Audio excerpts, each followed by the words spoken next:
ಬಲ್ಲ ಧರಣಿಯನು ಪೊತ್ತಿದ್ದ ಶೇಷಗರಿದು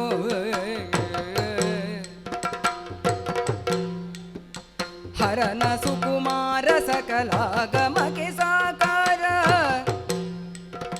ಧರೆಯುಳು ವಿಶೇಷ ಮದಪೂರ ವಿಘ್ನೇಶ ದೇವ ಜಗದೀಶ ಮುದದಿಂದ ನಿನ್ನ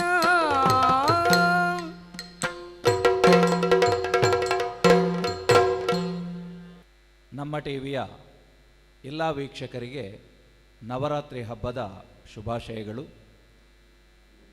ಆತ್ಮೀಯರೇ, ನಮ್ಮ ದೇಶದ ಒಂದು ಹೆಮ್ಮೆಯ ಹಬ್ಬ ನವರಾತ್ರಿ.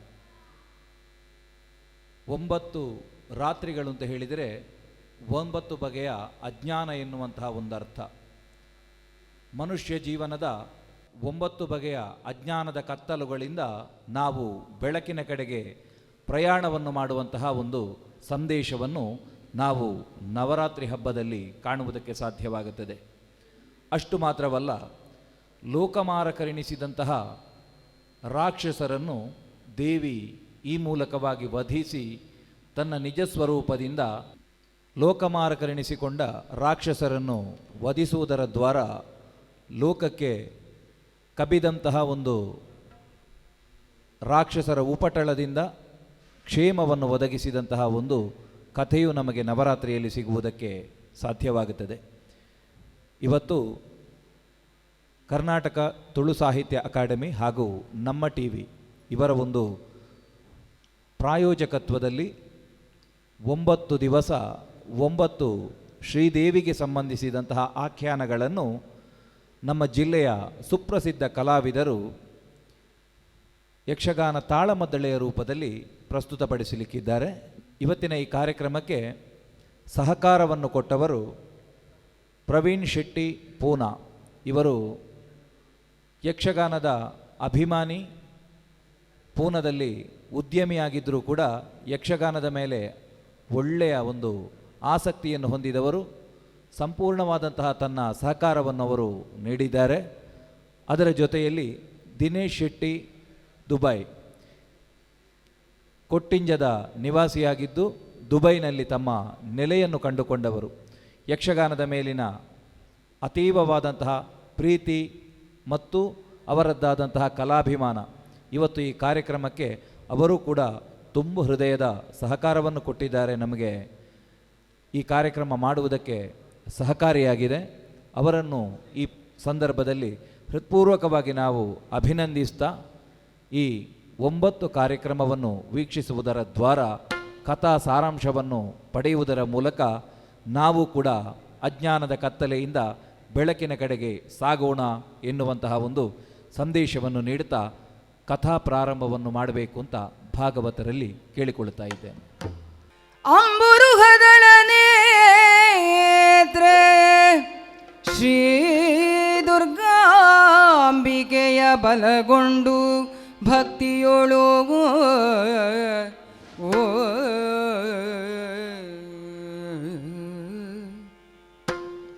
ಅಂಬಿಕಾಸುತ ವಿಘ್ನರಾಜನ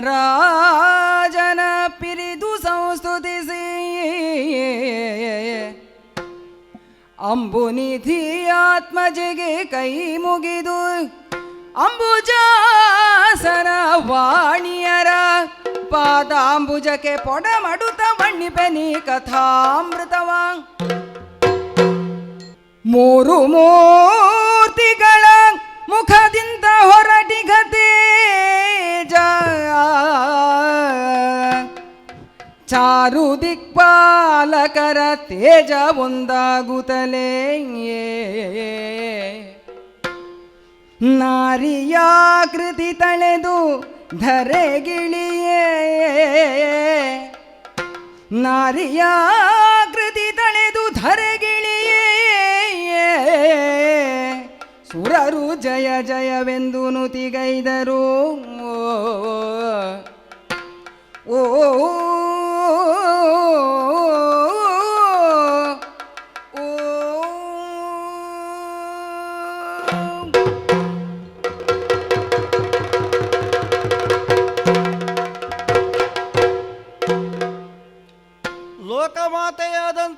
ಜಗನ್ಮಾತೆ, ತ್ರಿಮೂರ್ತಿಗಳಾದಂತಹ ನಮಗೆ ಯುಕ್ತವಾದಂತಹ ಕಾರ್ಯವನ್ನು, ಇರುವುದಕ್ಕೆ ಸ್ಥಳವನ್ನು, ಹಾಗೆ ಪ್ರತ್ಯೇಕವಾಗಿ ಹೆಸರನ್ನು ಇರಿಸಿ ಸೃಷ್ಟಿಯೋ ಸ್ಥಿತಿಯೋ ಲಯವೋ ಬ್ರಹ್ಮ ವಿಷ್ಣು ಮಹೇಶ್ವರರು ನಾವು ಪ್ರಾರಂಭಿಸಿದವರು. ನನ್ನ ಕರ್ಣದ ಕಿರ್ಬಿಷದಿಂದಲೇ ಮಧುಕೈಟಭರು ಸಂಜನಿಸಿದ ಹೊತ್ತಿಗೆ ಆ ತಾಯಿಯೇ ಪ್ರಸಾದಿಸಿದಂತಹ ಸುದರ್ಶನದಿಂದಲೇ ಅವರ ಶಿರಗಳನ್ನು ತರಿದು ಮೇದಿನಿ ನಿರ್ಮಾಣವನ್ನು ಮಾಡಿದೆ. ಹಾಗೆ ಬ್ರಹ್ಮದೇವನಿಗೆ ಸೃಷ್ಟಿಗೆ ಬೇಕಾದಂತಹ ಸ್ಥಳವನ್ನೂ ಒದಗಿಸಿದವನಿದ್ದೇನೆ. ಹೀಗೆ ಮುಂದೆ ಮುಂದೆ ಸಾಗುತ್ತಿರುವ ಹೊತ್ತಿಗೆ ಮತ್ತೊಂದು ಕಂಟಕ ನಮಗೆ ಒದಗಿ ಬಂತು ಅಂತ ದೇವತೆಗಳೆಲ್ಲ ಬಂದು ನಮ್ಮ ಮುಂಭಾಗದಲ್ಲಿ ಅಳ್ತಾ ಇದ್ದಾರೆ. ತ್ರಿಮೂರ್ತಿಗಳಾದಂತಹ ನಾವೇ ದೇವತೆಗಳನ್ನು ದಿಕ್ಪಾಲಕರನ್ನೂ ನೋಡಿಕೊಳ್ಳಬೇಕಾದವರು.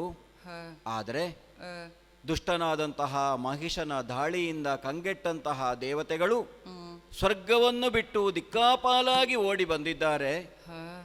ಇವನ ಉಪಟಳವನ್ನು ಹೇಗೆ ಸರಿ ಮಾಡೋಣ ಅಂತ ನಾನೂ ಪರಮೇಶ್ವರನು ಚಂದ್ರಕಾಂತ ಶಿಲೆಯಲ್ಲಿ ಕುಳಿತು ಸಂಭಾಷಣೆಯನ್ನು ಮಾಡುತ್ತಿರುವ ಹೊತ್ತಿಗೆ ಸೃಷ್ಟಿಕರ್ತನಾದಂತಹ ಬ್ರಹ್ಮದೇವ ದೇವತೆಗಳ ಜೊತೆಯಾಗಿ ನಮ್ಮ ಬಳಿಗೆ ಬಂದನಲ್ಲ.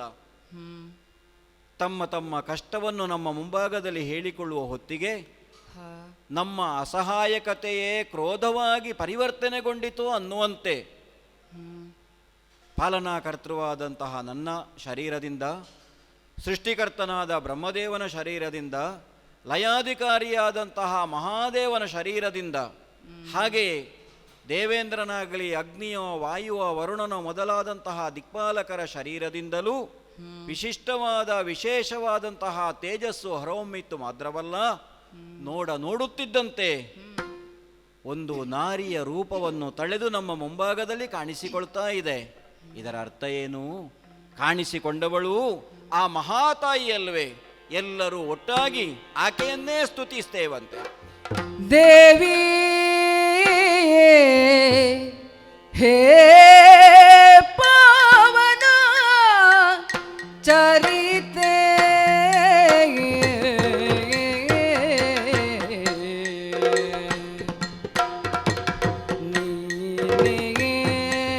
ಕಾವುದು ನಮ್ಮನು ಕರುಣದಿ ಮಾತೆ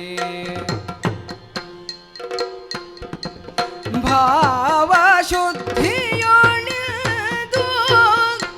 ಪದವ ಭಾವ ಶುದ್ಧಿಯೊಳಿಂದು ಪದವ ನಾವು ಮರೆಗೊಂಡೆವು ಕರುಣಿಸೋ ಅಭಯವಾ ದೇವಿ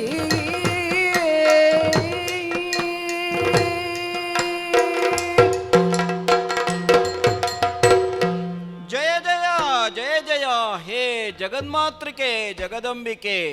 ಇದು ತ್ರಿಮೂರ್ತಿಗಳಾದಂತಹ ನಾವಾಗಲಿ ನಮ್ಮ ಜೊತೆಗಿರುವಂತಹ ದೇವಾನು ದೇವತೆಗಳಾಗಲಿ ನಿನ್ನ ಮಕ್ಕಳು, ನೀನು ನಮಗೆ ತಾಯಿ ಅಂತ ತಿಳಿದು ಶಿರವನ್ನು ಬಾಗಿ ಕರಗಳನ್ನು ಜೋಡಿಸಿ ನಿನ್ನ ಮುಂಭಾಗದಲ್ಲಿ ಅಸಹಾಯಕರಾಗಿ ಬೇಡಿಕೊಳ್ತಾ ಇದ್ದೇವೆ. ನಮಗೆ ಬೇಕಾದಂತಹ ವರವನ್ನು ಕರುಣಿಸು ಅಂತ ಕೇಳಿಕೊಳ್ತಾ ಇದ್ದೇವೆ ಅಮ್ಮ. ಏಳಿರೇಳಿರಿ ಹರಿಹರಾದ್ಯರು ತಾಳಿ ಧೈರ್ಯವ ಸುರಪ ಮುಖ್ಯರು ಬೆಳಬಾರದಿ ಬಂದ ಕಷ್ಟವ ಕೇಳಿಕೊಂಬೆ. ಮೂರು ಮೂರ್ತಿಗಳೇ, ಅಮ್ಮ ಇಂದ್ರಾದಿ ಸುಮನಸರೇ, ಏಳಿರಿ, ಎದ್ದೇಳಿರಿ, ಸದ್ಧೈರ್ಯವನ್ನು ತಾಳಿರಿ. ನಿಮ್ಮನ್ನು ನೋಡಿದವಾಗ ನಿಮ್ಮ ಮುಖ ಎನ್ನುವುದು ರಾಹುಗ್ರಸ್ತ ಚಂದ್ರನಂತೆಯಾಗಿ ಹೋಗಿದೆ. ಹೌದು, ಕಳಾಹೀನ ವದನವನ್ನು ಹೊಂದಿ ಈ ಕಡೆಗೆ ಬಂದು ಏಕೋ ಮನಸ್ಸಿನಿಂದ ನನ್ನನ್ನೇ ಧ್ಯಾನಿಸಿ ಸ್ತುತಿಗೈದಿದ್ದೀರಿ. ನಿಮ್ಮ ಭಕ್ತಿಗೆ ಒಲಿದವಳಿದ್ದೇನೆ. ಮಕ್ಕಳೇ, ನಿಮಗೊದಗಿದ ಭವನ ಏನು ಎಲ್ಲವನ್ನೂ ಹೇಳಿ ಹೇಳಿ ಹೇಳಿ. ತಾಯೇ, ಮಾತೆ ಲಾಲಿ ಸುಖಳ ಮಹಿಷನು ವಿಧಾತ ನಿತ್ಯ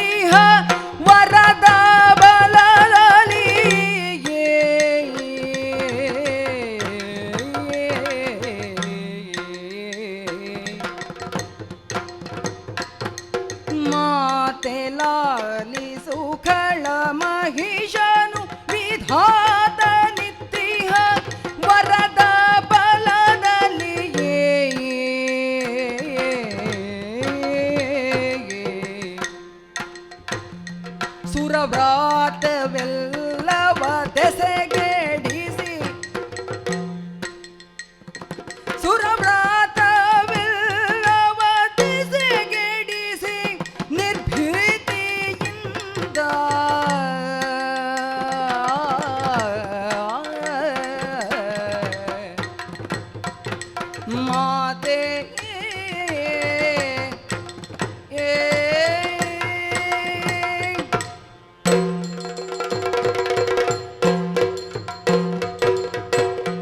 ಅಮ್ಮ, ಮಕ್ಕಳೇ. ಅಸಹಾಯಕರಾಗಿದ್ದೇವೆ. ಆ, ನಮ್ಮ ಮುಖದಲ್ಲಿ ಮ್ಲಾನತೆ ಕಾಣ್ತಾ ಇದೆ ಅಂತ ತಾಯೇ ನೀನೇ ಆಡಿದೆ. ಹೌದಮ್ಮ. ಆ, ಕೈಯಲ್ಲಿರುವ ಹರಿತವಾದ ಆಯುಧವನ್ನು ಮುಂದಿರುವವನ ಕೈಗೆ ಒಪ್ಪಿಸಿ ಆ, ಕೊನೆಗೆ ಅವನ ಮುಂಭಾಗದಲ್ಲಿ ನಾವೇ ಶರಣಾಗತರಾದವರ ಸ್ಥಿತಿಯಾಗಿ ಹೋಗಿದೆ ನಮ್ಮದು. ಓಹೋ. ರಾಕ್ಷಸರೆಲ್ಲ ಅಳಿದಿದ್ದಾರೆ. ಆ, ಮುಂದೆ ತನ್ನವರು ಅಂತ ತನಗೆ ಯಾರೂ ಇಲ್ಲ ಅಂತ ರಾಕ್ಷಸರ ತಾಯಿಯಾದಂತಹ ದಿತಿದೇವಿ ಆ, ಆಡಿದ ಮಾತಿನಂತೆ ಆಕೆಯ ಮಗಳಾದ ಮಾಲಿನಿ ಘೋರವಾದಂತಹ ತಪಸ್ಸನ್ನು ಆಚರಿಸಿ ಆ, ಜೊತೆಗೆ ಮುಂದೆ ಪಾತಾಳ ಲೋಕದ ಅಧಿಪತಿಯಾದ ವಿದ್ಯುನ್ಮಾಲಿ ಅನ್ನುವವನನ್ನು ವರಿಸಿ ಪಡೆದಂತಹ ವಿಶಿಷ್ಟ ಪರಾಕ್ರಮಿಯಾದಂತಹ ಪುತ್ರ ಮಹಿಷ. ಓಹೋ. ತಪಸ್ಸು ಮಾಡುವ ಹೊತ್ತಿಗೆ ಸಿಕ್ಕಿದ ಶಾಪದಿಂದಲಾಗಿ ನಿನಗೆ ಮುಂದೆ ಜನಿಸುವಂತಹ ಪುತ್ರ ಮಹಿಷ ರೂಪದಿಂದಲೇ ಜನಿಸಲಿ, ಈ ಕಾರಣಕ್ಕಾಗಿ ಹುಟ್ಟಿದವನು ಮಹಿಷನಾದರೂ ಬ್ರಹ್ಮದೇವ ಕೊಟ್ಟಂತಹ ವರದ ಬಲದಿಂದ ಪ್ರಮತ್ತನಾಗಿದ್ದಾನಮ್ಮ. ಓಹೋ. ಧರೆಯ ಯೋನಿಜರಿಂದಲಾಗಲಿ ತ್ರಿಮೂರ್ತಿಗಳಿಂದಲಾಗಲಿ ತನಗೆ ಮರಣವೇ ಬರದಂತಹ ವರವನ್ನು ಬ್ರಹ್ಮದೇವನಿಂದಲೇ ಪಡೆದು ಓಹೋ. ಆ ವರವನ್ನೇ ಉಪಯೋಗಿಸಿ ದೇವಲೋಕಕ್ಕೆ ದಾಳಿಯನ್ನು ಮಾಡಿದ. ಆಹಾ. ಸ್ವರ್ಗದಲ್ಲಿ ಆಳ್ವಿಕೆಯನ್ನು ಮಾಡಬೇಕಾದಂತಹ ದೇವತೆಗಳನ್ನು ದಿಕ್ಪಾಲಕರನ್ನೂ ಬಡಿದಟ್ಟಿದ. ಈಗ ಇವ ಕೊಟ್ಟ ವರದ ಕಾರಣದಿಂದಲೇ ಅವನನ್ನು ಗೆಲ್ಲುವುದಕ್ಕೆ ನಾವು ಅಸಹಾಯಕರಾಗಿದ್ದೇವೆ. ಆ, ಹಾಗಾಗಿ ದೇವತೆಗಳೆಲ್ಲ ಜೊತೆಯಾಗಿ ನಿನ್ನ ಮುಂಭಾಗದಲ್ಲಿ ಬೇಡಿಕೊಳ್ತಾ ಇದ್ದೇವೆ, ನಮ್ಮನ್ನು ರಕ್ಷಿಸುತ್ತಾಯೇ, ರಕ್ಷಿಸು. ಅರಿತೆ ಅರಿತೆ.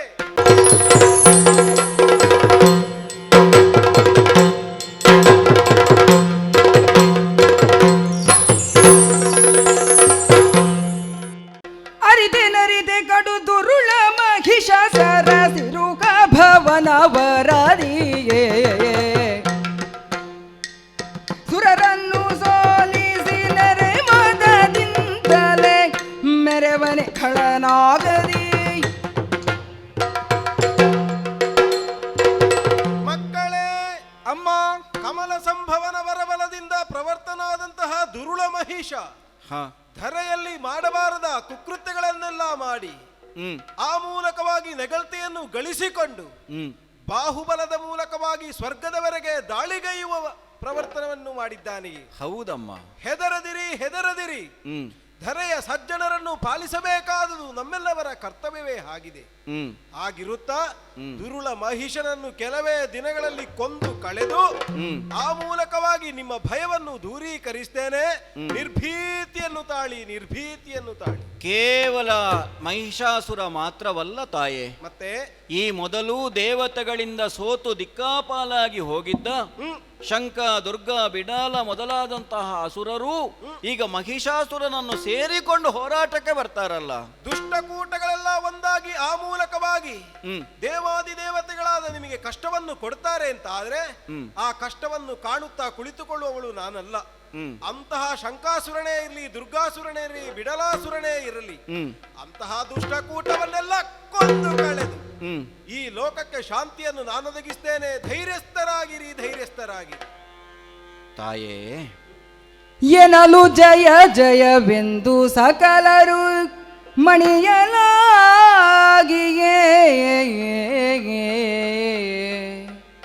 ಜಯ ಜಯವೆಂದು ಮಣಿಯಲಾಗಿಯೇ ಜಯ ಜಯ ವಿಶ್ವಕನ್ಮನು ಘನತರದಿ ಶೋಭಿಸುವ ಭೂಷಣ ವಸನವನರ್ಪಿಸಲು ಭೂಷಣ ವಸನವನರ್ಪಿಸಲು ವನಜನಾಭನು ಕರದ ಚಕ್ರವ ನನ್ನ ಕರದ ಚಕ್ರವನ್ನೇ ನಿನಗರ್ಪಿಸಿದವನಿದ್ದೇನೆ. ತ್ರಿನಯನಾಗ ತ್ರಿಶೂಲವನು ಸಹ ತ್ರಿನಯನಾಗ ತ್ರಿಶೂಲವನು ಸಹ ಕನಕ ಗರ್ಭನು ಕನಕ ಗರ್ಭನು ಬ್ರಹ್ಮದಂಡವನಿತ್ತು ಪದ ಕೆರಗೆ ಜಯ ಜಯವೆಂತು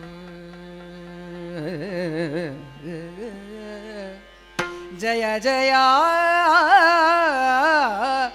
ಆ ತಾಯೇ ನಾರಾಯಣ. ನೀನೇನೋ ಮಹಿಷಾಸುರನನ್ನು ವಧಿಸುವುದಕ್ಕೆ ಸನ್ನದ್ಧಳಾಗಿದ್ದೇನೆ ಅಂತ ಹೊರಟಿದ್ದಿ. ಆ, ನಾರಿ ರೂಪದಿಂದ ಹ್ಮ್, ನಮ್ಮ ಕಣ್ಣ ಮುಂಭಾಗದಲ್ಲಿ ಕಾಣಿಸಿಕೊಂಡಂತಹ ನಿನಗೆ ಆ, ಉಚಿತವಾದಂತಹ ವಸ್ತ್ರಾದಿಗಳನ್ನು ಹ್ಮ್, ನೋಡಿದೆಯಾ? ಹ್ಮ್, ವಿಶ್ವಕರ್ಮನೇ ಒದಗಿಸಿದವನಿದ್ದಾನೆ. ಆ, ಸಿದ್ಧಳಾಗಿ ನಿಂತ ಹೊತ್ತಿಗೆ ಹ್ಮ್, ನೇರವಾಗಿ ಆ ದುಷ್ಟನ ಬಳಿಗೆ ನೀನು ನಿರಾಯುಧಳಾಗಿ ಹೋಗಬಾರದು ಅನ್ನುವಂತಹ ಭಾವದಿಂದ ಹ್ಮ್, ನೀನು ಎಲ್ಲವನ್ನೂ ಮಾಡತಕ್ಕವಳೆ. ಹ್ಮ್, ಅಷ್ಟು ಶಕ್ತಿ ನಿನಗಿದೆ. ಆ, ಆದರೆ ಹ್ಮ್, ನಾವು ಏನನ್ನೂ ಕೊಡ್ಲಿಲ್ಲ ಅಂತ ನಮಗನ್ನಿಸಬಾರದಲ್ಲ. ಹ್ಮ್, ಹಾಗಾಗಿ ಹ್ಮ್, ಪ್ರಕಟವಾಗಿ ನಿನ್ನ ಕೈಯಲ್ಲಿ ಕಾಣುವಂತೆ ಹ್ಮ್, ಇದು ಹ್ಮ್. ನನ್ನಲ್ಲಿರುವಂತಹ ಈ ಸುದರ್ಶನವನ್ನೇ ನಿನಗೆ ಅರ್ಪಿಸಿದವನಿದ್ದೇನೆ. ಸ್ವೀಕರಿಸಿದ್ದೆ. ನೋಡಿದೆಯಾ? ಹ್ಮ್, ಅದೇ ಹೊತ್ತಿಗೆ ಆ. ಲಯಾಧಿಕಾರಿಯಾದಂತಹ ಪರಮೇಶ್ವರ ತನ್ನ ಕೈಯಲ್ಲಿರುವಂತಹ ತ್ರಿಶೂಲವನ್ನೇ ನಿನಗಿತ್ತಿದ್ದಾನೆ. ಹ್ಮ್, ಹಾಗೆ ಸೃಷ್ಟಿಕರ್ತನಾದಂತಹ ಬ್ರಹ್ಮದೇವ ಬ್ರಹ್ಮದಂಡವನ್ನು ಅರ್ಪಿಸಿದ್ದಾನೆ. ಹ್ಮ್, ದಿಕ್ಪಾಲಕರಲ್ಲಿ ಪ್ರಮುಖನಾದಂತಹ ಸುರಪಾಲ ವಜ್ರಾಯುಧವನ್ನು, ಹ್ಮ್, ಹಾಗೆ ಉಳಿದ ಎಲ್ಲರೂ ತಮ್ಮ ತಮ್ಮದಾದಂತಹ ಆಯುಧವನ್ನು ನಿನಗೆ ಕೊಟ್ಟವರಿದ್ದಾರೆ. ಆ, ಮಾತ್ರವಲ್ಲ, ಹ್ಮ್, ಕೈಗಳನ್ನು ಮುಗಿದು ಹ್ಮ್. ಜಯ ಜಯ ಜಯ ಜಯ ಜಯ ಜಯ ಅಂತ ನಿನ್ನನ್ನೇ ಸ್ತುತಿಸ್ತಾ ಇದ್ದೇವೆ ತಾಯೇ. ಮಕ್ಕಳೇ, ಸಿಂಹವಾಹಿನಿಯಾಗಿ ದೇವಿಯೋ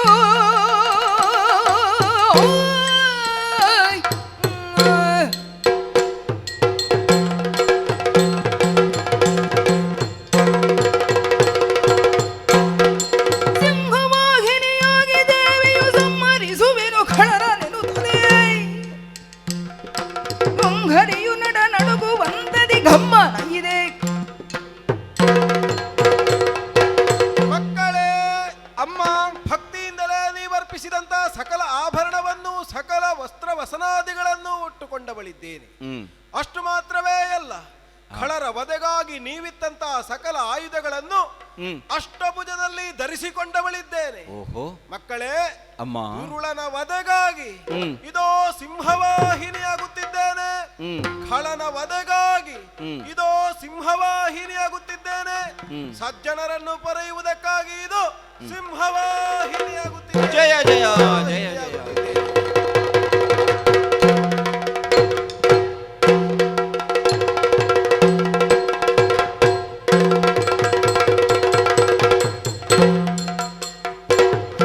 ಪರಿಮನೆಯ ಉತ್ಪಾದಗಳು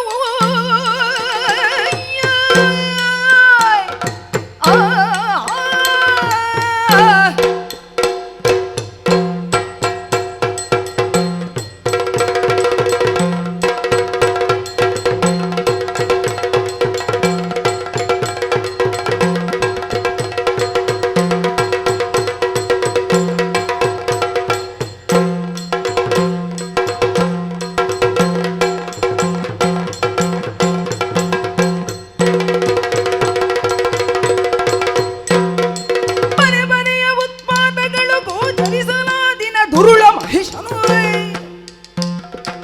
ಅರೆ ಏನಚ್ಚರಿಯದೆನ್ನುತ್ತ ಪೊರಟ ಭರದಿ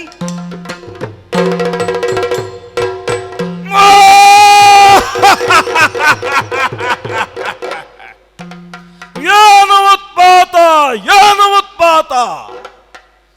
ಶೋಣಿತಾಪುರದಲ್ಲಿ ಕಾಲದಲ್ಲಿ ಮಹಿಷಾದಾನವ ನನ್ನ ಸ್ವರ ಕೇಳಿದರೆ ಈ ಕಾಲಕ್ಕೆ ಗಡ ಗಡ ಗಡ ನಡುಗುತ್ತಾ ಇದ್ದವರು. ನನ್ನ ಒಂದು ಹುಂಕಾರಕ್ಕೆ ಸಮಸ್ತವಾದಂತಹ ದೇವಲೋಕವು ಗಡ ಗಡ ಗಡ ನಡುಗುತ್ತಾ ಇತ್ತು.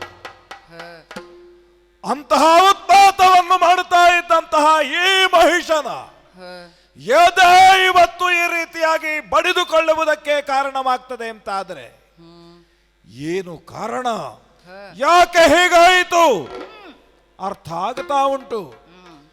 ನಮ್ಮನ್ನು ಎದುರಿಸುವುದಕ್ಕೆ ಬಂದವಳು ಒಬ್ಬಾಕೆ ಸ್ತ್ರೀ ಸ್ವರೂಪಿಣಿ ಎನ್ನುವುದನ್ನು ಗಮನಿಸಿ. ಗಮನಿಸಿ.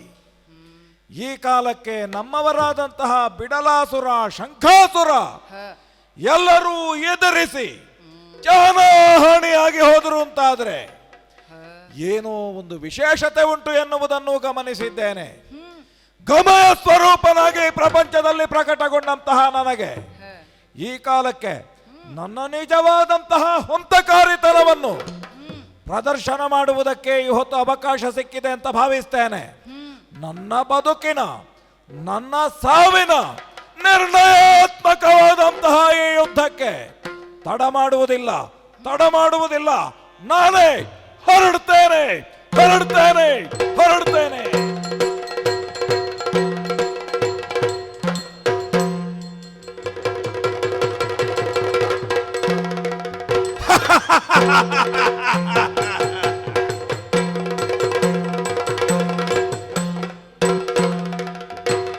ಯಾರೋ ಭುಜದಿ ಮೆರೆವ ನಾರಿ ನಾರಿ ನಾರಿ ನಾರಿ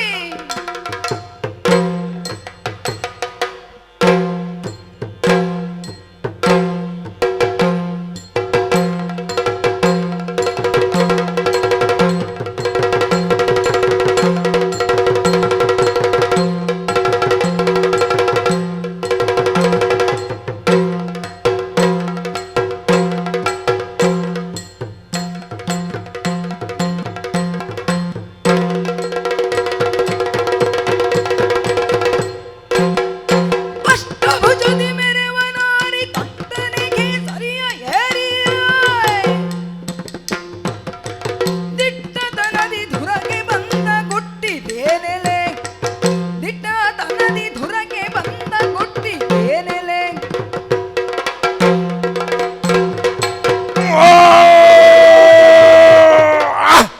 ತಡೆಯೋ ಎಂಟು ಭುಜ ಪ್ರತ್ಯಕ್ಷವಾಗಿ ನಿನ್ನನ್ನು ಕಂಡಾಗ ವಿಚಿತ್ರ ಸ್ವರೂಪ, ಅಷ್ಟಭುಜದಿ ಮೆರೆವ ನಾರಿ, ನಮ್ಮವರನ್ನೆಲ್ಲ ಸದೆ ಹೊಡೆದಿದ್ದೆ ಎನ್ನುವುದು ಸ್ಪಷ್ಟವಾಗಿದೆ. ಶಂಕಾಸುರ, ದುರ್ಗಾಸುರ, ಬಿಳಲಾಸುರ ಒಬ್ಬೊಬ್ಬರು ನಿನ್ನದ್ದಾದಂತಹ ಒಂದು ಹಂತಕಾರಿತನಕ್ಕೆ ಆಹುತಿಯಾಗಿದ್ದಾರೆ ಎನ್ನುವುದನ್ನು ಕೇಳಿದ ಮೇಲೆ ಎದ್ದು ಬಂದವ ನಾನು ಮಹಿಷ. ನನ್ನ ಬಾಲವನ್ನು ನೆಲಕ್ಕೆ ಅರಿವನೆ ಬಡಿದಾಗ ನಿನ್ನ ಸಿಂಹ ನೋಡು 8 ಹೆಜ್ಜೆ ಹಿಂದೆ ಹೋಗಿ ನಿಂತಿದೆ. ಹಾಗಾದರೆ ನಿನಗೆ ಅರಿವಿಗೆ ಬಂದಿರಬಹುದು ಈ ಮಹಿಷನ ಸಾಮರ್ಥ್ಯ ಏನು ಎನ್ನುವ ಹಾಗೆ. ಈ ಕಾಲಕ್ಕೆ ರಣಧಾರುಣಿಯಲ್ಲಿ ಕೇಸರಿಯನ್ನೇರಿ ಬಂದಿರುವ ನಿನ್ನ ಈ ಸ್ವರೂಪ ನನಗೆ ಪ್ರಶ್ನಾರ್ಹವಾಗಿಯೇ ಕಾಣುತ್ತಾ ಉಂಟು. ನಿನ್ನ ದಿಟ್ಟತನ ನಿನ್ನ ಈ ರೂಪಕ್ಕೆ ಪೂರಕವಾಗಿಲ್ಲ. ಹೆಣ್ಣಾದವಳ ಸುಕೋಮಲವಾದಂತಹ ಸ್ಥಿತಿಯನ್ನು ಮೀರಿದ ನಿನ್ನ ಈ ದಾಷ್ಟ್ಯ, ಈ ಕಾಲಕ್ಕೆ ತೋರಿಸಿದಂತಹ ನಿನ್ನ ಈ ಕ್ರೌರ್ಯ, ಇದಕ್ಕೆ ಅಂತ್ಯವನ್ನು ಹಾಡುವುದಕ್ಕೆ ಬಂದ ಮಹಿಷ. ಎಚ್ಚರಿಕೆ. ನಾನು ಬರ್ಬೇಕಾದ್ರೆ ಕಾರಣಲು ನೀನೇ ಆಗಿದ್ದೀಯ. ಏನು ಮಾಡಿದ್ಯಲ್ಲ ಸುರಪನಿಗೆ.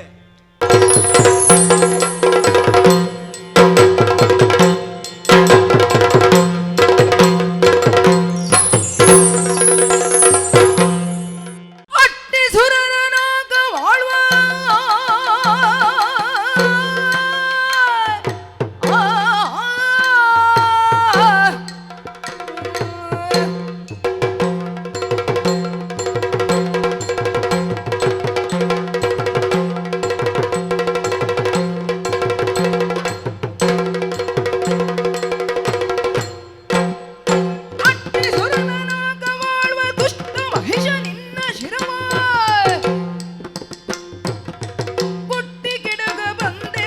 ಭೀಷ್ಟ ಸಲಿಸಲು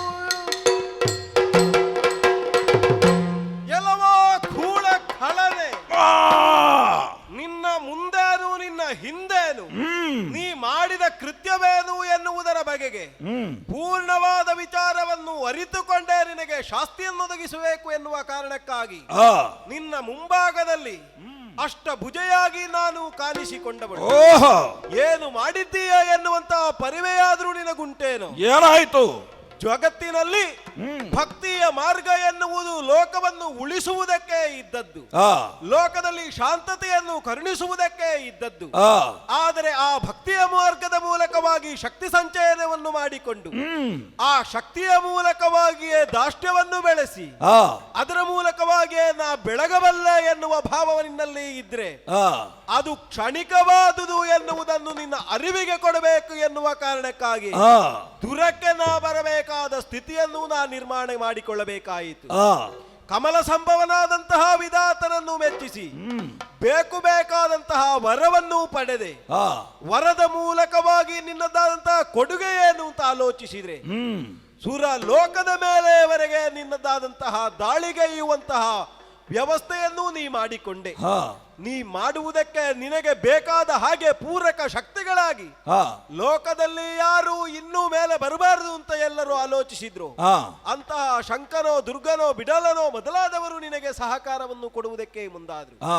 ಹಾಗಾದ್ರೆ ಇದೇನು ದುಷ್ಟ ಕೂಟ ಎನ್ನುವುದು ಹೊತ್ತಿ ಮೆರೆಯುತ್ತಾ ಇದೆ ಎನ್ನುವುದಲ್ವೇ ಸಾಕ್ಷಿ? ಅದು ಮೆರೆಯುತ್ತಲೇ ಇರ್ತದೆ ಅಂತ ಆದ್ರೆ ನಿಸ್ವಾರ್ಥಪರರಾಗಿ ಜಗತ್ತಿನಲ್ಲಿ ಇರಬಹುದಾದ ಮುನಿಗಳಿಗೆ ಬದುಕುವುದಕ್ಕೆ ಕಷ್ಟ ಆಯಿತು ಅಂತ ಅರ್ಥ. ಸಾವಿರಾರು ಕಾಸರಕದ ಗಿಡಗಳು ಬೆಳೆದು ಬೆಳೆದು ಬೆಳೆದು ಶ್ರೀಗಂಧದ ವೃಕ್ಷವನ್ನು ಬೆಳೆಯುವುದಕ್ಕೆ ಸಾಧ್ಯವಿಲ್ಲ ಎನ್ನುವ ಸ್ಥಿತಿ ನಿರ್ಮಾಣ ಆಗುತ್ತದೆ ಅಂತಾದ್ರೆ ಆ ಕಾಲಕ್ಕೆ ದಮನಕಾರಕಳಾಗಿ ನಾ ಬರಬೇಕು ಎನ್ನುವುದು ಇಂದಿಗೆ ಸಿದ್ಧಾಂತ ಸಾಕ್ಷಿಯಾಗಿ ಕಾಣುತ್ತಾ ಉಂಟು. ಮಹಿಷ, ಇಂದು ನಿನಗೆ ಸರಿಯಾದ ಮಾತನ್ನೇ ನಾನು ಹೇಳುತ್ತಾ ಇದ್ದೇನೆ. ಮುಕ್ಕೋಟಿ ದೇವತೆಗಳ ಕರೆಗೆ ಹೋಗೊಟ್ಟು ಅವರ ದುರಿತವನ್ನು ದೂರೀಕರಿಸುವುದಕ್ಕಾಗಿಯೇ ನಾನು ಬಂದವಳಿದ್ದೇನೆ. ಮಹಿಷ, ಏನು ನಿನ್ನ ಮನಸ್ಸಿಗೆ ಅಡರಿರುವಂತಹ ಯಾವುದೆಲ್ಲಾದ ಉಷ್ಟ್ಯ ಭಾವ ಉಂಟು ಅದನ್ನೆಲ್ಲವನ್ನು ತೊಡೆಯುತ್ತಾ ಬಾ. ಸಾಧು ಸಜ್ಜನರಿಗೆ ಬದುಕುವುದಕ್ಕೆ ಅವಕಾಶವನ್ನು ಕೊಡು. ಅಟ್ಟಿ ಸುರರ ನಾಕ ವಾಳುವ ನಿನ್ನ ಪಟ್ಟವನ್ನು ಈ ಕೂಡಲೇ ಬಿಟ್ಟು ನೀನು ಭೂಲೋಕವನ್ನು ಸೇರಿ ಬದುಕಿದೆ ಅಂತಾದ್ರೆ ನಿನಗೊಂದು ಜೀವಮಾನಕ್ಕೆ ಅವಕಾಶವನ್ನು ನಾ ಕಲ್ಪಿಸಿಕೊಟ್ಟೇನು.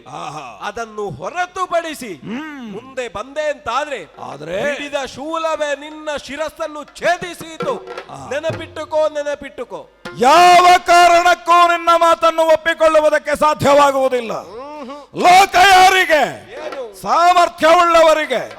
ಲೋಕದಲ್ಲಿ ಅಧಿಕಾರ ಎನ್ನುವುದು ಸಿಗಬೇಕಾದದ್ದು ಯಾರಿಗೆ? ನಿಜವಾದ ಸಾಮರ್ಥ್ಯವಂತರಿಗೆ. ಹಾಗಾದರೆ ಸ್ವರ್ಗಲೋಕವನ್ನು ನಾನು ಏರುವಲ್ಲಿ ಏನು ಅಪರಾಧವನ್ನು ಕಾಣುತ್ತಿ? ನನಗೆ ಸಾಮರ್ಥ್ಯ ಉಂಟು, ನಾನು ಸ್ವರ್ಗವನ್ನು ವಶಪಡಿಸಿಕೊಂಡಿದ್ದೇನೆ. ಮಹಿಷ, ಅದು ಎಲ್ಲಿ ಆಗುತ್ತದೆ ಅಂತ ನೀನು ಆಲೋಚಿಸಬೇಕು. ವಿಕ್ರಮಾರ್ಜಿತ ಸತ್ವಸ್ಯ ಸ್ವಯಂಮೇವ ಮೃಗೇಂದ್ರತ ಎನ್ನುವ ವಾಕ್ಯ ಇರುವುದು ಕಾಡಿನಲ್ಲಿರಬಹುದಾದ ಸಿಂಹವೊಂದು ಬೇಕಾದ ಉಳಿದ ಪ್ರಾಣಿಗಳನ್ನು ಸೋಲಿಸಿ ಆ ಮೂಲಕವಾಗಿ ತನ್ನ ಸಾಮರ್ಥ್ಯದ ಪ್ರದರ್ಶನದಿಂದ ನಾಯಕನಾಗುತ್ತದೆ. ಆದ್ರೆ ನೀನು ಹಾಗಲ್ಲ. ಶಿರ ಎನ್ನುವುದು ಮಹಿಷನದ್ದೇ ಆದ್ರೂ ಉದಿಸಿರುವುದು ನರನಾಗಿ, ನೀನು ರಕ್ಕಸನಾಗಿ. ಹಾಗಾದ್ರೆ ಅದರ ಅರ್ಥ ಏನು? ನೀನು ಅದರಂತೆ ಬದುಕಬೇಕಾದವನಲ್ಲ. ನೀನು 4 ಕಾಲಿನಲ್ಲಿ ನಡೆಯಬೇಕಾದವನಲ್ಲ. ನಿನ್ನ 2 ಕಾಲಿನಲ್ಲಿ ನೀ ನಡೆಯಬೇಕಾದವನು. ಪ್ರವರ್ಧಮಾನಕ್ಕೆ ಬರಬಹುದಾದ ಶಿರ ಎನ್ನುವುದು ನಿನ್ನದು ಮೇಲ್ಮುಖವಾಗಿ ಉಂಟು. ಅದರ ಅರ್ಥ ಏನು? ನೀನು ಅದನ್ನು ಬಳಸಿಕೊಂಡು ಒಳ್ಳೆಯದಲ್ಲಿ ಬದುಕಬೇಕು ಅಂತ. ಸಾಮರ್ಥ್ಯವೇ ಎಲ್ಲ ಕಾಲದಲ್ಲಿಯೂ ಪ್ರಧಾನ ಆಗುವುದಿಲ್ಲ. ನಮ್ಮ ಒಳ್ಳೆಯ ಭಾವನೆಯು ಪ್ರಧಾನ ಆಗುತ್ತದೆ. ಜ್ಯೋತಿಷ್ಠೋಮೇನ ಸ್ವರ್ಗ ಕಾಮೋ ಯಜೇತ ಎನ್ನುವ ಹಾಗೆ ಲೋಕದಲ್ಲಿರುವುದಲ್ವೇ ಮಾತು. ಜ್ಯೋತಿಷ್ಠೋಮಾದಿ ಯಾಗಗಳನ್ನು ಮಾಡುವುದರ ದ್ವಾರ ಸ್ವರ್ಗವನ್ನು ಪಡೆಯಬೇಕು ಎನ್ನುವಂತಹ ಶಾಸ್ತ್ರದ ವಾಕ್ಯವನ್ನು ಅಂಗೀಕರಿಸುವವರು ನಾವಲ್ಲ. ಸಾಮರ್ಥ್ಯ ಇದ್ರೆ ಯಾಕೆ ಸ್ವರ್ಗವನ್ನು ಪಡೆಯುವುದಕ್ಕೆ ಸಾಧ್ಯ ಆಗುವುದಿಲ್ಲ? ಸುರಪನಿಗಾದರೂ ಸ್ವರ್ಗಸ್ಥಾಯಿಯಾಗಿ ಉಳಿಯುವುದಕ್ಕೆ ಸಾಧ್ಯವಾಗುವುದಿಲ್ಲ. ಎಲ್ಲಿಯವರೆಗೆ ರಕ್ಕಸರಿರುತ್ತಾರೋ ಅಲ್ಲಿಯವರೆಗೆ ಅವನಿಗೆ ನೆಮ್ಮದಿಯಿಂದ ಅಲ್ಲಿ ಬದುಕುವುದಕ್ಕೆ ಅವಕಾಶ ಎನ್ನುವುದಿಲ್ಲ. ಒಬ್ಬ ಒಂದು ಮರವನ್ನು ಹತ್ತುತ್ತಾನೆ, ಇನ್ನೊಬ್ಬ ಕೆಳಗಿನಿಂದ ಕಲ್ಲು ಬಿಸಾಡ್ತಾನೆ. ಮಾವಿನ ಹಣ್ಣನ್ನು ಪಡೆಯುವುದಕ್ಕೆ ಬೇಕಾಗಿ ನಡೆಸಲ್ಪಡುವ ಈ ಪ್ರಯತ್ನದಲ್ಲಿ ಮರವನ್ನು ಹತ್ತಿದವನಿಗೆ ಬಹಳ ಬೇಗ ಹಣ್ಣು ಸಿಗುತ್ತದೆ, ಉಳಿದವನಿಗೆ ಅದಾಗುವುದಿಲ್ಲ. ಇವ ಕಲ್ಲೇ ಬಿಸಾಡುವುದು ಕೆಳಗಿನಿಂದ. ಎಲ್ಲೋ ಒಂದು ಕೆಲವು ಹಣ್ಣುಗಳು ಸಿಕ್ಕೀತು, ಅದು ಕೆಳಗೆ ಬಿದ್ದು ಒಡೆದು ಹೋದದ್ದು. ನಮ್ಮದ್ದು ಪ್ರಯತ್ನ ಹೇಗೆ ಗೊತ್ತೋ? ಜ್ಯೋತಿಷ್ಠೋಮಾದಿಯಾಗ ಯಾಕೆ ಮಾಡಬೇಕು? ಸಾಮರ್ಥ್ಯ ಉಂಟು, ನಾವು ಸ್ವರ್ಗವನ್ನು ಏರ್ತೇವೆ. ಯಾಕಾಗುವುದಿಲ್ಲ? ಜರಾಮರಣರಹಿತವಾದಂತಹ ಲೋಕ, ಅಲ್ಲಿರುವವರು ಶಾಶ್ವತ ಅಲ್ಲಲ್ಲ. ಏನುಂಟು ಅವರಿಗೂ ಮರ್ತ್ಯಲೋಕದಲ್ಲಿ ಮತ್ತೆ ಜನ್ಮಿಸುವುದಕ್ಕುಂಟಲ್ಲ. ಕ್ಷೀಣ ಪುಣ್ಯ ಮರ್ತ್ಯಲೋಕಂ ವಿಷಂತಿ. ಇದು ಹೌದು ಅಂತಾದ್ರೆ ನಮಗೆ ಬೇಕಾದದಲ್ಲಿಯ ಭೋಗ ಅದನ್ನು ಪಡೆಯುವುದಕ್ಕೆ ದೇವೇಂದ್ರನಿಗೂ ಶಾಶ್ವತ ಏನೂ ಅಲ್ಲ, ಒಂದು ಮನ್ವಂತರ ಅಲ್ವಾ. ಅವ ಹಾಗೆ ಪಡೆದು ಹಾಗೆ ಕಷ್ಟಪಟ್ಟು ಪಡೆಯುವುದಕ್ಕಿಂತ ಸಾಮರ್ಥ್ಯದಿಂದ ನಾವು ಪಡೆದೆವು ಅಂತಾದ್ರೆ ಏನು ಅಪರಾಧ, ಏನು ಅಪರಾಧ. ಲೋಕದಲ್ಲೊಂದು ವ್ಯವಸ್ಥೆ ಅವ್ಯವಸ್ಥೆ ಎನ್ನುವುದು ಉಂಟೇ ಉಂಟು. ವ್ಯವಸ್ಥೆ ಎನ್ನುವುದು ಸರಿಯಾಗಿ ಸಾಂಗವಾಗಿ ಸಾಗುವುದಕ್ಕೆ ಇರುವಂತಹದ್ದು. ಕತ್ತಲೆ ಬೆಳಕು ಎನ್ನುವುದು ಇದ್ದ ಹಾಗೆ ಕತ್ತಲೆ ಎನ್ನುವುದು ಇರ್ತದೆ. ಆದ್ರೆ ಬೆಳಕು ಸಣ್ಣದಾದ ಕಿಂಡಿಯಿಂದಲೂ ಬಂದರಾದರೂ ಕೂಡ ಕತ್ತಲೆಯನ್ನು ನಿವಾರಿಸುತ್ತಾ ಸಾಗುತ್ತದೆ.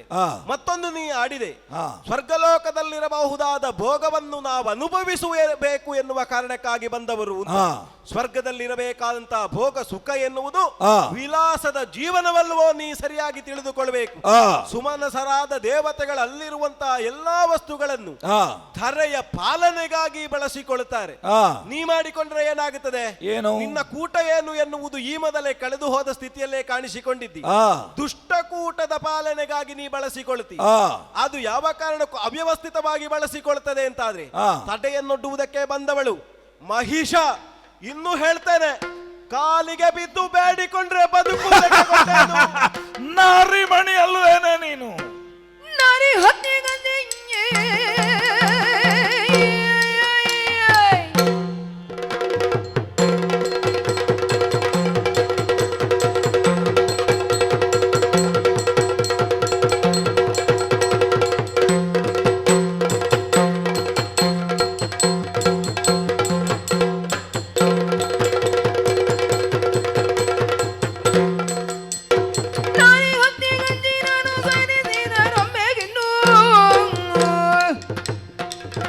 ಕಟ ಮದವು ನಿನ್ನ ಗಾರು ಗೆಡಿಪೇನು.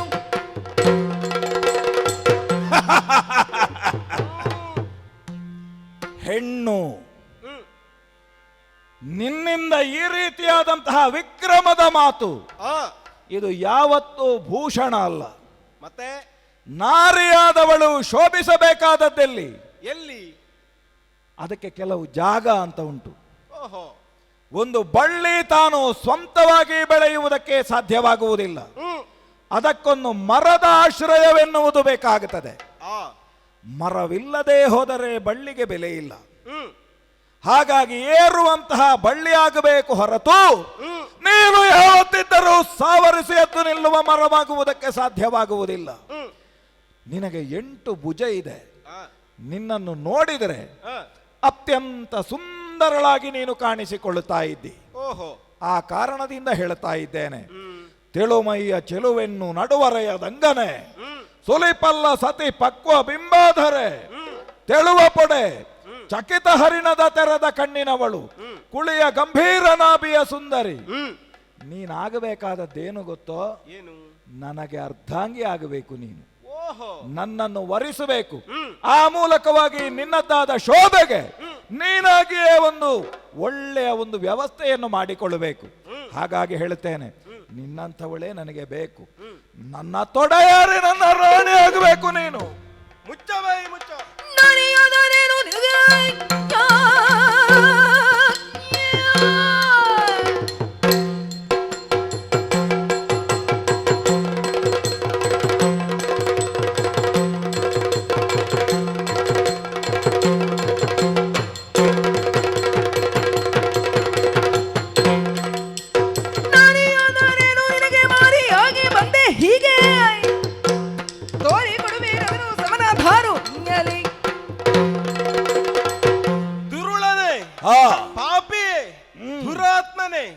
ನೀಚನೆ, ಖಳರಲ್ಲಿ ಅಧಮನಾದ ಖಳನೆ ಅಲ್ಲದೇ ಇದ್ರೆ ನಾಲಗೆಯಲ್ಲಿ ಬರುವಂತಹ ವಾಕ್ಯಗಳ ಮೇಲೆ ಬುದ್ಧಿಯ ಪ್ರವಾಹ ಹರಿಯದೆ ಹೇಗೆ ನೀ ಮಾತಾಡ್ತಾ ಇದ್ದೀಯ ಎನ್ನುವುದನ್ನು ನಾನು ಆಲೋಚಿಸಿದೆ.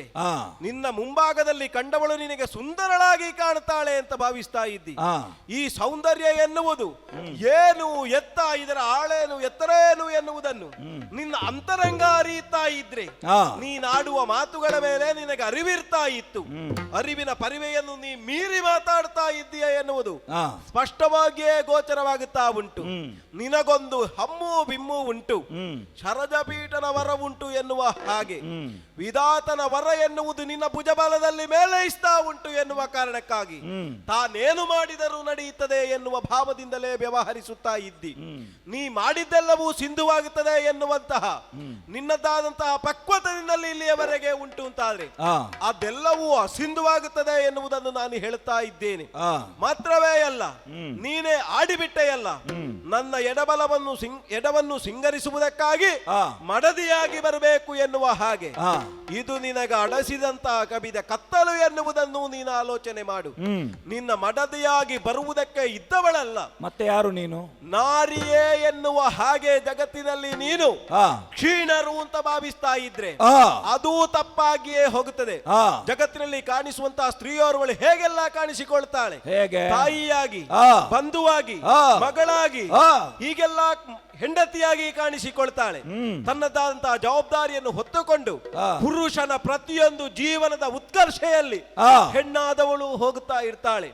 ಅದೇ ಹೆಣ್ಣು ಶಕ್ತಿ ಸ್ವರೂಪಿಣಿಯಾಗಿ ಕಾಣಿಸಿಕೊಂಡಳು ಅಂತಾದ್ರೆ ದುಷ್ಟ ಮಥನಕ್ಕಾಗಿ ಸದಾ ಸರ್ವದ ಸಿದ್ಧಳಾಗಿಯೇ ಇರ್ತಾಳೆ ಎನ್ನುವುದಕ್ಕೆ ಜಗತ್ತಿನಲ್ಲಿರುವಂತಹ ಮೂರು ಮೂರ್ತಿಗಳೇ ಸಾಕ್ಷಿಯಾಗಿ ಕಾಣಿಸಿಕೊಳ್ತಾರೆ.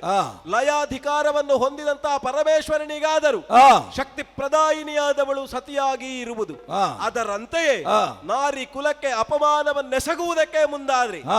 ಅಷ್ಟು ಮಾತ್ರವೇ ಅಲ್ಲ, ಸುಮನಸರ ಜೀವನಕ್ಕೆ ನೀ ತೊಡಕಾಗುತ್ತಿ ಅಂತಾದ್ರೆ ನಾರಿಯಾದ ನಾನೇ ನಿನಗೆ ಮಾರಿಯಾಗಬೇಕಾದೀತು, ಜತನ ಮಾರಿಯಾಗಬೇಕಾದೀತು. ಈ ಕಾಲಕ್ಕೆ ನೀನು ಮಾರಿಯಾಗುತ್ತಿ ಅಂತ ನಿನ್ನನ್ನು ನೀನು ಉದ್ಘಾಟಿಸಿಕೊಳ್ಳುತ್ತಾ ಇದ್ದಿ. ನನಗೆ ತಾಯಿಯ ಬೆಲೆ ಗೊತ್ತುಂಟು, ನನಗೆ ಹೆಂಡತಿಯ ಬೆಲೆ ಗೊತ್ತುಂಟು. ಲೋಕದಲ್ಲಿ ಹೆಣ್ಣು ಮಕ್ಕಳನ್ನು ಯಾವ ಯಾವ ಸ್ವರೂಪದಿಂದ ಕಾಣಬೇಕು ಎನ್ನುವುದರ ಪರಿಜ್ಞಾನ ಇಲ್ಲದೆ ಇದ್ದವನಲ್ಲ. ತಾಯಿಯಾಗಿ ನನಗೆ ಮಾಲಿನಿ ಇದ್ದಾಳೆ. ಹಾಗಾಗಿ ತಾಯಿಯ ಜಾಗವನ್ನು ತುಂಬುವುದಕ್ಕೆ ಇನ್ನೊಬ್ಬರ ಅಗತ್ಯ ನನಗಿಲ್ಲ. ಈಗ ಬೇಕಾದದ್ದೇನು? ನನಗೆ ಭಾರ್ಯೆಯಾಗುವುದಕ್ಕೆ ಒಂದು ಹೆಣ್ಣು. ಅಲ್ಲಿಯೇ ನೀ ತಪ್ಪುತ್ತಿ. ಏನು? ಸೌಂದರ್ಯ ಕಂಡ ಹೆಣ್ಣೊಬ್ಬಳು ತನ್ನೊಳಗೆ ಸೇರಿಕೊಳ್ಬೇಕು, ತನ್ನವಳಾಗಬೇಕು ಅಂತ ಬಯಸುವುದೇ ಲೋಕದಲ್ಲೊಂದು ಅಧರ್ಮ, ಅನೀತಿಯದ ಅಂತ ಪದ್ಧತಿ ಆಗಿದೆ. ಚಿತ್ರಮ ಪಾತ್ರೆ ರಮತೆ ನಾರಿ. ನನಗೂ ಗೊತ್ತುಂಟು, ನಾರಿಯಾದವಳ ಚಿತ್ತ ಯಾವುದನ್ನು ಬಯಸ್ತದೆ ಎನ್ನುವುದರ ಜ್ಞಾನ ಇಲ್ಲದೆ ಇದ್ದವ ನಾನಲ್ಲ. ಅಷ್ಟಕ್ಕೂ ನಿನ್ನನ್ನು ನೀನು ಉದ್ಘಾಟಿಸಿಕೊಳ್ಳುವುದಕ್ಕೆ, ನೀನು ಮಾರಿ ಅಂತ ಹೇಳಿಕೊಳ್ಳುವುದಕ್ಕೆ ಏನು ಅಂತ ನಿನ್ನನ್ನು ಹೆಸರಿಸಿಕೊಳ್ಳುತ್ತಿ? ನಾರಿಯೇ ನೀನು ಅಂತ ಭಾವಿಸಿ, ಶಕ್ತಿಯೇ ನಿನ್ನ ಪ್ರಧಾನ ಅಂತ ಭಾವಿಸಿದ್ರೆ ನಿನ್ನ ಪಾಲಿಗೆ ಮಾರಿ ಸ್ವರೂಪಳಾಗಿ ಆದರೂ ನಾ ಕಾಣಿಸಿಕೊಳ್ಳಬೇಕಾದೀತು ಅಂತ ಹೇಳಿರುವುದು. ಅದನ್ನೇ ಹೇಳಿದ್ದು. ಒಂದು ಬಗೆಯಿಂದ ನನ್ನನ್ನು ಮೀರಿದ ಜಗತ್ ಶಕ್ತಿ ಎನ್ನುವ ಹಾಗೆ ನಿನ್ನನ್ನು ಉದ್ಘಾಟಿಸಿಕೊಂಡದ್ದಲ್ವ? ಹಾಗಾದ್ರೆ ನನ್ನಂಥವನಿಗೆ ನೀನು ದಕ್ಕುವುದಿಲ್ಲ ಅಂತ ಹೇಳುವುದಲ್ವ? ಯಾಕೆ ದಕ್ಕುವುದಿಲ್ಲ? ನೀನು ಅದೇ ಹೌದು ಅಂತಾದ್ರೆ, ಅವ್ಯಕ್ತ ಸ್ವರೂಪಿಣಿಯೇ ಹೌದು ಅಂತಾದ್ರೆ ನೀನು ಕಾಣುವುದಕ್ಕಿಲ್ಲ, ನೀನು ಕಾಣಬಾರದು. ನನ್ನ ಪ್ರಶ್ನೆ ಈಗ ಪ್ರಧಾನ ಅದು ಯಾವುದು? ಅವ್ಯಕ್ತಳಾಗಿಯೇ ಉಳಿದವಳು ನೀನು ಹೌದು ಅಂತಾದ್ರೆ, ಶಕ್ತಿ ಅಂದ್ರೆ ನಾ ತಿಳ್ಕೊಂಡದ್ದು ಹಾಗೆ, ಅಂತವಳು ನೀನು ಕಾಣಿಸಿಕೊಳ್ಳುವುದು ಹೇಗೆ? ಉಂಟು, ಹೌದು ಅಂತ ಅದು ಕಾಣಬಾರದಲ್ಲ? ಕಾರಣ ಉಂಟು.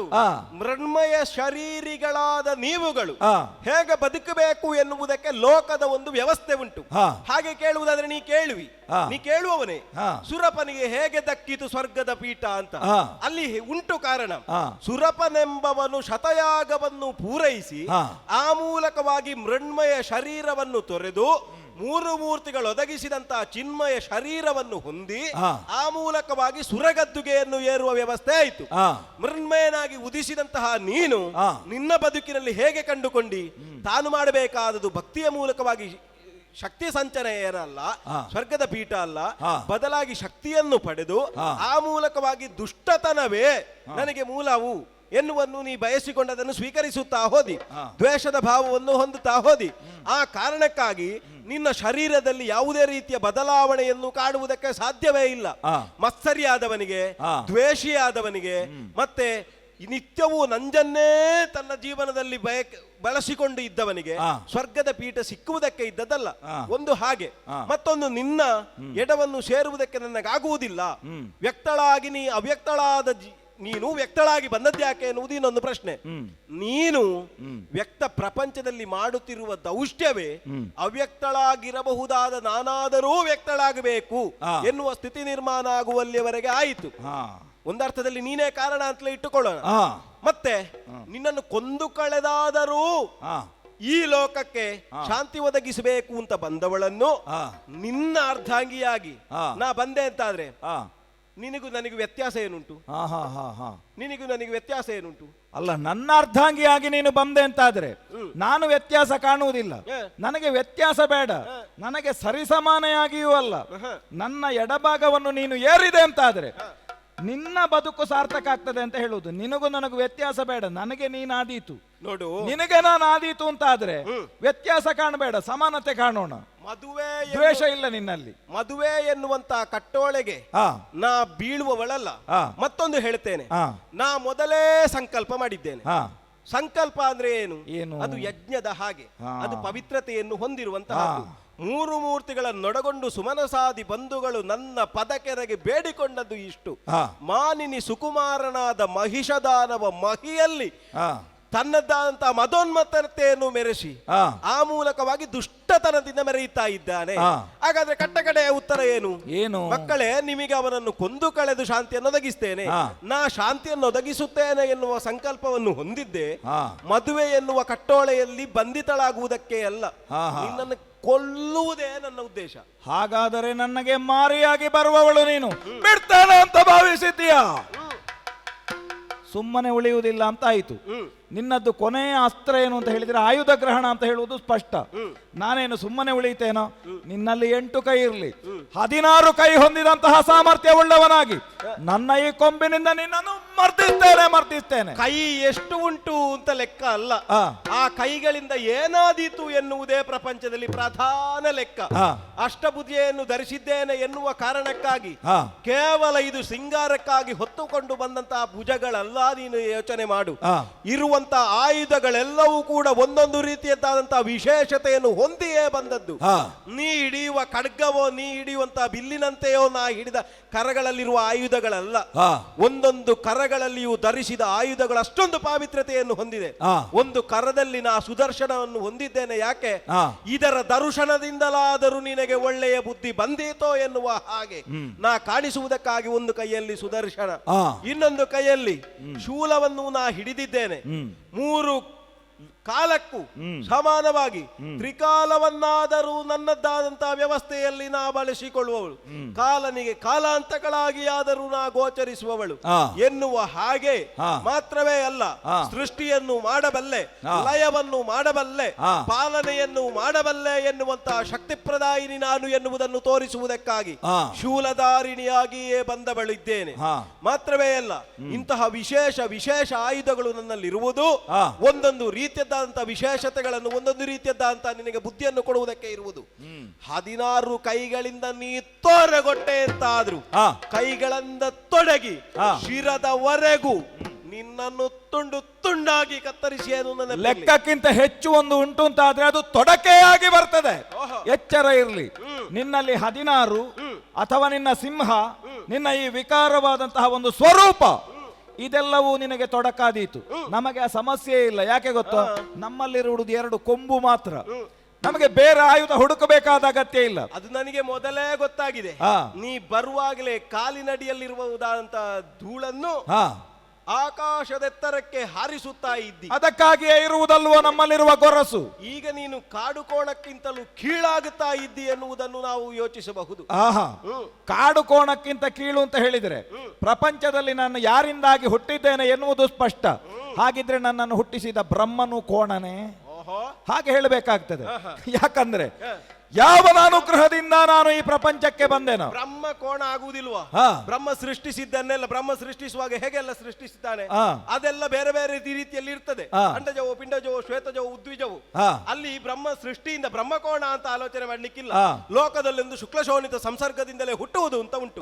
ನಿನ್ನ ಹುಟ್ಟಿಗೆ ವರ ಒಂದು ಕಾರಣವಾದರೂ ಕೂಡ ನೀ ಹುಟ್ಟಿಕೊಂಡದ್ದು ಹೇಗೆ? ವಿದ್ಯುನ್ಮಾಲಿ ಹಾಗೂ ಮಾಲಿನಿಯರ ಸಂಸರ್ಗದಿಂದಲಾಗಿ ನೀ ಜಗತ್ತಿನಲ್ಲಿ ಹುಟ್ಟಿಕೊಂಡದ್ದು. ಅದರ ಅರ್ಥ ಬ್ರಹ್ಮಕೋಣ ಆಗುವುದಿಲ್ಲ, ನಿನ್ನ ಅಪ್ಪ ಕೋಣ ಆಗ್ತಾನೆ.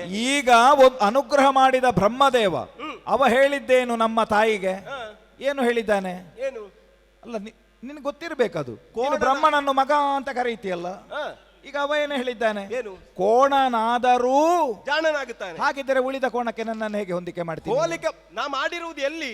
ನೀನೇ ಈಗ ಹೇಳಿದ್ದಲ್ವಾ? ಉಪಮೇಯ ಕೊಟ್ಟಿರುವಲ್ಲಿ ನಾ ದೋಷವನ್ನು ಕಂಡು ನಾನು ಇಲ್ಲದೆ ಮುಂದೆ ಹಾಗಾದ್ರೆ ಹೇಳು, ಉಳಿದ ಕೋಣನ ಹಾಗೆ ಆಗುವುದಿಲ್ಲ ಅಂತ. ಬ್ರಹ್ಮದೇವನ ಮಾತಿಗೆ ಬೆಲೆ ಏನುಂಟು ಅಂತ ಪ್ರಶ್ನೆ. ನೀ ಮೊದಲಾಗಿ ನೀ ಕಾಡು ಕೋಣದಂತೆ ವ್ಯವಹರಿಸಲಿಲ್ಲ ಗೊತ್ತುಂಟು. ನೀ ಭೂಮಿಯಲ್ಲಿ ನೀ ಬದುಕುತ್ತಾ ಇರುವಲ್ಲಿಯವರೆಗೆ ನೀನು ಒಳ್ಳೆಯವನಾಗೆ ಇದ್ದಿ. ಯಾವಾಗ ನಿನ್ನಲ್ಲಿ ದ್ವೇಷಪೂರಿತವಾದ ಭಾವ ಬೆಳೆಯುವುದಕ್ಕೆ ಪ್ರಾರಂಭವಾಯಿತು, ಅವನಲ್ಲಿದ್ದದ್ದು ನನ್ನಲ್ಲಾಗಬೇಕು. ನನಗೆ ಅದಲ್ಲ ಪ್ರಶ್ನೆ. ನಮ್ಮ ಅಮ್ಮ ಒಂದು ಕಾಲಕ್ಕೆ ಕಣ್ಣೀರು ಸುರಿಸಿದ್ರಂತೆ ಬ್ರಹ್ಮದೇವನಲ್ಲಿ. ಅಯ್ಯೋ ದೇವರೇ, ಹೀಗೊಂದು ಶಾಪ ಬಂತಲ್ಲ, ಏನು ಮಾಡೋಣ? ಆ ದುಃಖ ತಪ್ತವಾದಂತಹ ಸ್ಥಿತಿಯಲ್ಲಿಯೂ ಕೂಡ ಬ್ರಹ್ಮದೇವ ಕೊಟ್ಟಂತಹ ಸಮಾಧಾನ. ಯಾರು ಬ್ರಹ್ಮ? 4 ವೇದಗಳ ಒಂದು ಅಧಿಷ್ಠಾತೃ ದೇವತೆ ವಿಧಾತ. ವಿಧಾತನ ಬಾಯಿಯಿಂದ ಯಾವತ್ತಾದರೂ ಅಮೃತವಾಣಿ ಎನ್ನುವುದು ಬರುವುದಕ್ಕೆ ಸಾಧ್ಯವಾಗುತ್ತದ? ನಿನಗೆ ಹುಟ್ಟುವ ಮಗ ಕೋಣನೇ ಆದರೂ ಅವ ಪ್ರಪಂಚದಲ್ಲಿ ಜಾಳವಾಗುತ್ತಾನೆ. ಹಾಗಾದರೆ ತಲೆ ನನ್ನ ಸ್ವರೂಪ ಕೋಣನದ್ದಿರಬಹುದು. ಬುದ್ಧಿವಂತಿಕೆಯಲ್ಲಿ ಬ್ರಹ್ಮದೇವ ಹೇಳಿದ್ದರಿಂದ ನಾನು ಜಾಣನೇ ಆಗಿ ಉಳಿಯುತ್ತೇನೆ. ಹಾಗಾಗಿ ಒಂದು ವೇಳೆ ನನ್ನನ್ನು ಆ ಸ್ವರೂಪದಿಂದ ನೀನು ಕಾಣುತ್ತಿ ಅಂತಾದ್ರೆ ಇದರ ಆರೋಪ ಬ್ರಹ್ಮದೇವನಿಗೆ ಹೋಗ್ತದೆ. ಹೋಗುವುದಿಲ್ಲ. ಯಾಕೆ ಗೊತ್ತುಂಟು? ಜಗತ್ತಿನಲ್ಲಿ ಒಂದು ಮಾತುಂಟು, ವೃದ್ಧ. ವೃದ್ಧ ಎನ್ನುವ ಒಂದು ಪದಕ್ಕೆ ಕೇವಲ ಒಂದೇ ಅರ್ಥ ಇರುವುದಲ್ಲ. ಅಲ್ಲ, ಕೇವಲ ಬಾಗಿದ ಬೆನ್ನು ಹಾಗೆ ಮಾತ್ರವೇ ಅಲ್ಲ, ಮೈಯಲ್ಲಿರುವಂತಹ ಚರ್ಮ ಜೋತು ಬೀಳುವಿಕೆಯೇ ವೃದ್ಧತ್ವದ ಲಕ್ಷಣ ಅಲ್ಲ. ಜೊತೆಯಲ್ಲಿ ಅವನಲ್ಲಿರಬಹುದಾದಂತಹ ಜ್ಞಾನವೂ ವೃದ್ಧತ್ವಕ್ಕೆ ಕಾರಣ ಆಗುತ್ತದೆ. ಜ್ಞಾನ ವೃದ್ಧ, ವಯೋವೃದ್ಧ ಎನ್ನುವಂತಹ ವಿಂಗಡಣೆ ಇರ್ತದೆ. ಹೌದಾ? ಹಾಗಾದ್ರೆ ಒಂದು ವೃದ್ಧ ಎನ್ನುವ ಪದಕ್ಕೆ 2 ಅರ್ಥವನ್ನು ನಾವು ಕೊಡಬಹುದೇ. ಹೌದಾದ್ರೂ ಬ್ರಹ್ಮ ಹೇಳಿರುವಂತಹ ಜಾಣನಾಗುತ್ತಾನೆ ಎನ್ನುವ ಅರ್ಥವನ್ನು ನೀ ಜಾಣತನ ಎನ್ನುವುದು ಹೇಗೆ? ಕೆಲವನಿಗೆ ಕಳ್ಳತನದಲ್ಲಿ ಜಾಣತನ ಇರ್ತದೆ, ಕೆಲವರಿಗೆ ಒಬ್ಬರನ್ನು ಕೊಲ್ಲುವುದರಲ್ಲಿ ಜಾಣತನ ಇರ್ತದೆ, ಕೆಲವರಿಗೆ ಏನಾದ್ರೂ ಆಚರಣೆಯಲ್ಲಿರುವ ವಸ್ತುವನ್ನು ಬಳಸಿ ಹೇಗಾದ್ರೂ ಸೆಳೆದುಕೊಳ್ಳಬೇಕು ಎನ್ನುವ ಭಾವದಲ್ಲಿ ಒಂದು ಜಾಣತನ ಇರ್ತದೆ. ಆ ಜಾಣ ಎನ್ನುವಂತಹ ಪದವನ್ನು ಅನೇಕ ವಿಧಾನದಿಂದ ಬಳಸಿಕೊಳ್ಳುವುದಕ್ಕಾಗುತ್ತದೆ. ನಿನ್ನ ಜಾಣತನ ಎಲ್ಲಿ ಗೊತ್ತುಂಟೋ? ಬ್ರಹ್ಮ ಕೊಟ್ಟ ಜಾಣತನ ಎನ್ನುವುದು ಒಳ್ಳೆಯದಕ್ಕೆ ಅಂತ ಬಳಸಿಕೊಳ್ಳಬೇಕಾದ ಬದಲಾಗಿ ಕೋಣದ ತೆರದಲ್ಲಿ ನೀ ಬದುಕುವುದಕ್ಕೆ ಜಾಣತನವನ್ನು ಬಯಸುತ್ತಾ ಇದ್ದಿ. ಈಗ 100 ವರ್ಷ ಒಬ್ಬನಿಗೆ ಆಯುಷ್ಯ ಅಂತ ಒಂದು ವರ ಸಿಗ್ತದೆ, ಅವನಿಗೆ 100 ವರ್ಷ ಆಯುಷ್ಯ ಇರ್ತದೆ. ಇನ್ನೊಬ್ಬ ಕೇಳ್ತಾನೆ, ದೇವರೇ ನನಗೆ ವಿದ್ಯೆ ಬೇಕು. ಆಯ್ತು, ತಥಾಸ್ತು ಅಂತ ದೇವರ ಅನುಗ್ರಹ ಮಾಡ್ತಾನೆ, ಅವನಿಗೆ ವಿದ್ಯೆ ಸಿಗ್ತದೆ. ಈಗ ನನ್ನ ಅಮ್ಮ ಕೇಳಿದ್ದು ಏನಾಗಬೇಕು ಅಂತ ನಮ್ಮಮ್ಮ ಕೇಳಿದ್ದಲ್ಲ, ಕೋಣನಾದ್ರೆ ಏನು ಮಾಡೋಣ ಅಂತ ದುಃಖಿಸಿದ್ದು. ಹೌದಾ ಅಲ್ವಾ? ಹೌದು ಅಂತಾದ್ರೆ ಕೊಟ್ಟದ್ದು ಯಾರು? ಬ್ರಹ್ಮದೇವ. ಬ್ರಹ್ಮದೇವನ ಸಂಕಲ್ಪದಲ್ಲಿ ಯಾವ ಜಾಣತನ ಇರಬೇಕೋ ಅದೇ ನನ್ನಲ್ಲಿ ಬರುವುದು ಹೊರತು ಅದು ನಾನಾಗಿ ಪಡ್ಕೊಂಡದ್ದು ಅಂತ ಆಗುವುದಿಲ್ಲ. ಯಾಕಂದ್ರೆ ಬ್ರಹ್ಮದೇವರೇ ಕೊಟ್ಟದ್ದು. ಈಗ ಹಾಗಾದರೆ ನೀನು ಮೊದಲಾಗಿ ಹೋಗಿ ಬ್ರಹ್ಮದೇವನನ್ನು ವಿಚಾರಣೆ ಮಾಡು. ಇವನಿಗೆ ಕೊಡುವ ಜಾಣತನ ಒಳ್ಳೆಯದಕ್ಕಾಗಿ ಯಾಕೆ ಕೊಡ್ಲಿಲ್ಲ? ನಿನಗೆ ಬೇಕಾದ ಒಳ್ಳೆಯತನ, ನನಗೆ ಒಳ್ಳೆಯತನವನ್ನೇ ಮಾಡಿದ್ದೇನೆ ನಾನು. ಅದೇ ಹೌದು ಅಂತಾದ್ರೆ ನೀನು ಸ್ವಲ್ಪ ಯೋಚನೆಯನ್ನು ಮಾಡಬೇಕು. ನಿನಗೆ ನೀ ಹುಟ್ಟುವುದಕ್ಕೆ ಮೊದಲೇ ಬ್ರಹ್ಮ ಒಂದು ವರವನ್ನು ಕೊಟ್ಟಿದ್ದಾನೆ.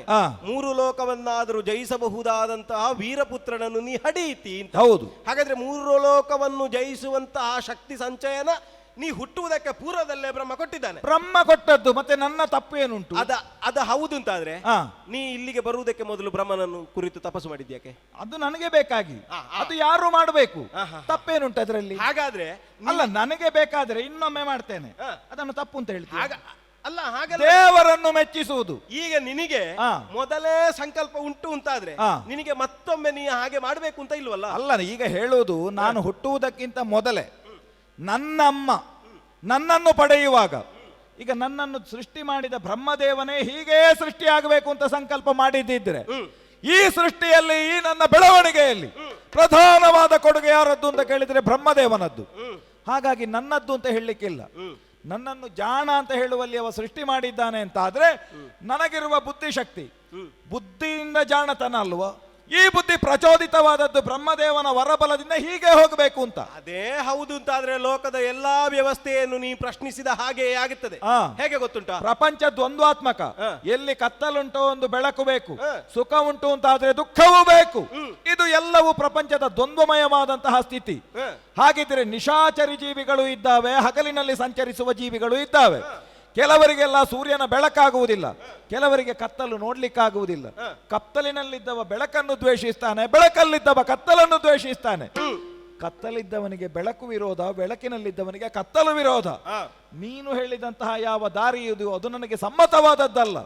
ನನ್ನ ಸೃಷ್ಟಿಯಲ್ಲಿ ಬದುಕಿನಲ್ಲಿ ಬ್ರಹ್ಮದೇವ ನಿರ್ದೇಶಿಸಿದ ಹಾಗೆ ಈ ಜಾಣತನ ಇದು ಸ್ವರ್ಗವನ್ನು ಪಡೆಯುವುದಕ್ಕೆ ನಾನು ಆಯ್ದುಕೊಂಡಂತಹ ಉಪಾಧಿ.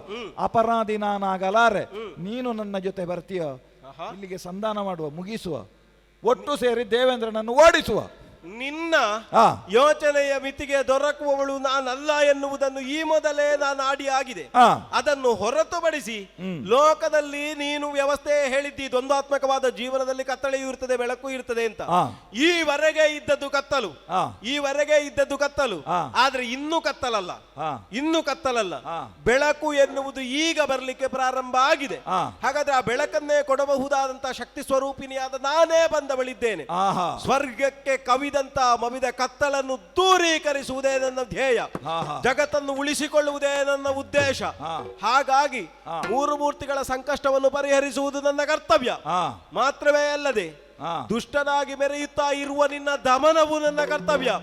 ಹಾಗೆಯೇ ನೀ ಮುಂದುವರಿಯುತ್ತಿ ಅಂತಾದ್ರೆ ನಿನಗೊಂದು ಸರಿಯಾದ ಶಾಸ್ತಿನ ಮಾಡುವುದೇ. ಬೆಳಕು ಹೌದು ಅಂತಾದ್ರೆ ಒಂದು ಉದಿಸಿದ ಸೂರ್ಯ ತಾನು ಕತ್ತಲಾಗಲೇಬೇಕು ತಾನೆ, ಅಸ್ತಾಚಲವನ್ನು ಅಡರಬೇಕು ತಾನೆ, ಆಮೇಲೆ ಕತ್ತಲೆನ್ನುವುದು ಬರ್ತದೆ ತಾನೆ.